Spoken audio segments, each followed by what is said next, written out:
What's up, everybody? Welcome back to the channel. Okay, so I called it, but so did a bunch of other people. They called it as well. Check this out, y'all. Ukrainian man arrested in Italy over Nord Stream pipeline blasts. That is right. So allegedly, this Ukrainian man, or a team of Ukrainians, apparently, they destroyed the Nord Stream pipeline. Now, this is one of the arguments as to why I always say Ukraine is not our friend. They are not an ally. They are not friendly on friendly terms. They just want our money, for crying out loud, and that is why we have no business giving them any sort of money to fight off Putin's aggression, if you will.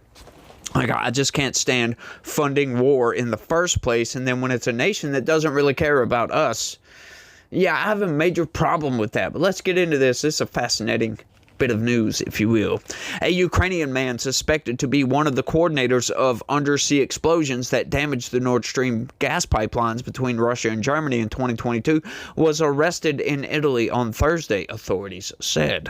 The 49-year-old was detained in the early hours in San Clemente, a village inland from Italy's Adriatic coast and 11 kilometers from the resort in Rimini. After Italian authorities were alerted to his possible presence in the country, police in Italy said. Officers raided a bungalow where the suspect was staying with his family for a few days. Police said he surrendered without resistance. The man was detained on a European arrest warrant that was issued Monday by German authorities. German federal prosecutors identified him only as Serhiy K., in line with local privacy rules. He was taken to jail in Rimini after his arrest. It wasn't immediately clear how soon he might be handed over to German authorities. Undersea explosions on September 26, 2022 damaged pipelines that were built to carry Russian natural gas to Germany under the Baltic Sea. The damage added to tensions over the war in Ukraine as European countries moved to wean themselves off Russian energy sources following the Kremlin's full-scale invasion of Ukraine. Now that's fascinating right there. Oh, they were waning themselves off. Oh, why haven't they stopped? Why haven't they done that? It's been 2.5 years since then. How come they're still buying energy from Russia, for crying out loud? Like, this is something I don't get. This is a narrative that nobody ever seems to think about for some reason. All these people buying Russian oil, mainly Europeans. Now, they'll get out there and they'll decry Russia as, oh, he's a dictator. You know, Putin is a dictator. Why are you buying oil from a dictator? Why are you still trading goods with dictators? If he's such a bad guy, if he's the global pariah, like you say, why are you still doing business with this man? Why are you still dependent on Russia to purchase your energy needs? Never made any sense to me. I mean, this is why I can't stand these narratives. That's all they are. They're just narratives. Because when you look into the facts, you know, Russia lost the soft power battle. It was United States hegemony, if you will, that pretty much won the soft power battle. And Russia was forced to do something that, you know, nobody over here at least wanted them to do, which is take a land bridge so they could have access, unfettered access to the Black Sea, because their natural gas resources is their bread and butter for their economy. And without that, their economy would implode, as a matter of fact. So they had to do something. It was in their own interests, right? Their survival instincts kicked in, and they invaded part of Ukraine.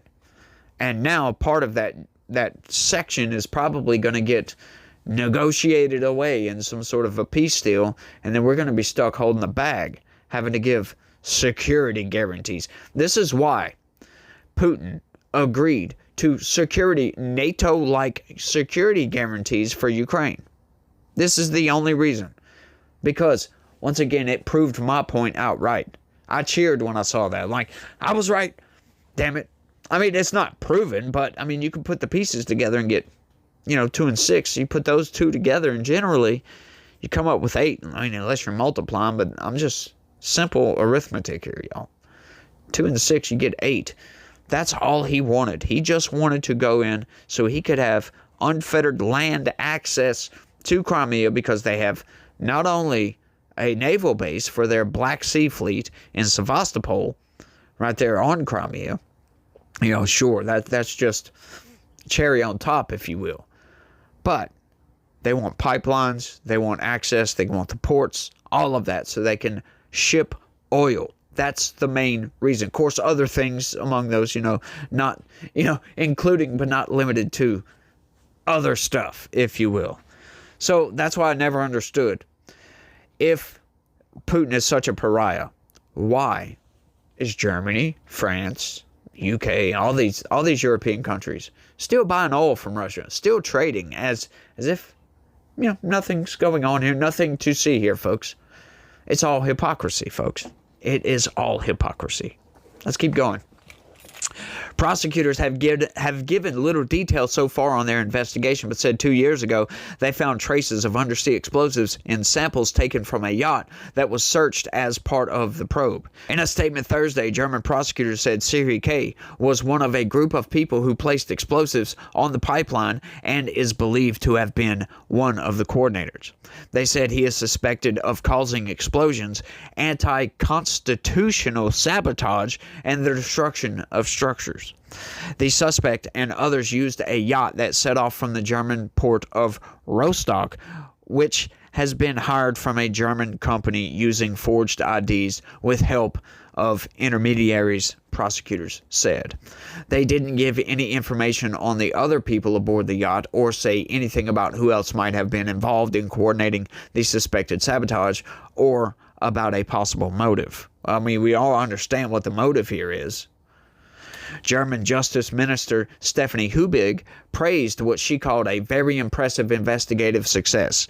She said in a statement that the explosions must be cleared up, so it is good that we are making progress. The explosions ruptured the Nord Stream 1 pipeline, which was Russia's main natural gas supply route to Germany until Moscow cut off supplies at the end of August 2022.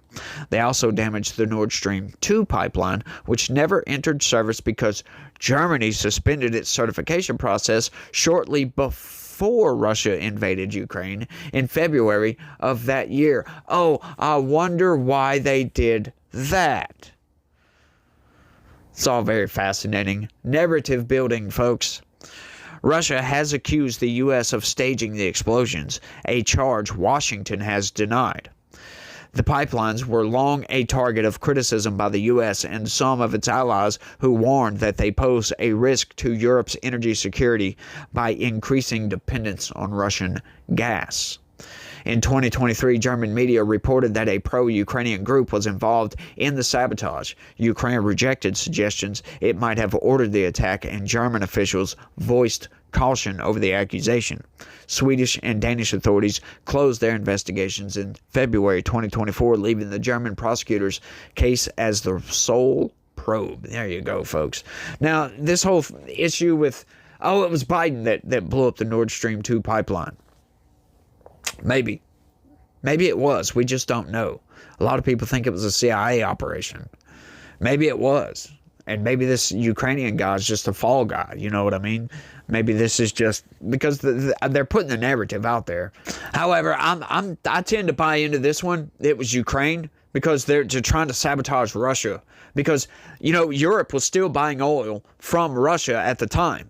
They said they were trying to wane off. They said they canceled the Nord Stream 2 pipeline, but did they really? Or did they do that after Russia invaded? Yeah, we'll never know the answer to that question. Because the narratives, they're just narratives. That's all they are.